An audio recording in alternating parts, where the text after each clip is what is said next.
Shoshilinch tezkor xabar. Ertaga O'zbekistonning ayrim hududlarida yomg'ir qorga aylanishi prognoz qilinmoqda.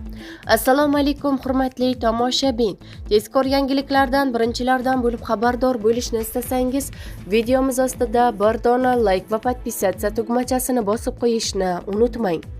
O'zgidromet 15 dekabr uchun ob-havo prognozini e'lon qildi. Unga ko'ra, dushanba kuni qator hududlarda qor yog'ishi mumkin.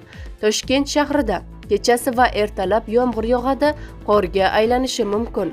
Harorat kechasi 1-3 daraja iliq, kunduzi 3-5 daraja iliq bo'ladi.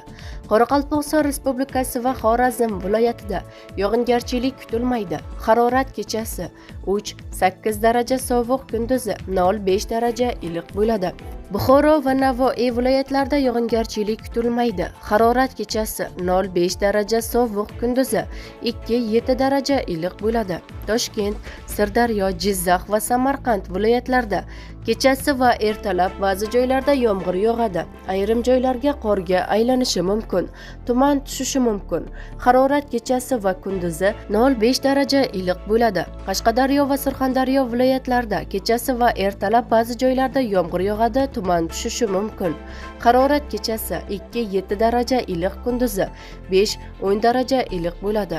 Andijon, Namangan va Farg'ona viloyatlarida kunning birinchi yarmida ba'zi joylarda yomg'ir yog'adi, ayrim joylarda qorga aylanishi mumkin. Harorat kechasi 2-7 daraja iliq, kunduzi 5-10 daraja iliq bo'ladi. Respublikaning tog' oldi va tog'li hududlarida esa havo o'zgaruvchan bo'ladi. Vaqti bilan yog'ingarchilik, yomg'ir, qor ba'zi joylarda kuchli bo'ladi. Tuman tushishi mumkin. Toshkent, Namangan viloyatlarining tog'li hududlarida esa qor ko'chish xavfi bor. Harorat kechasi va kunduzi 0-5 daraja sovuq bo'ladi, deyiladi prognozlarda.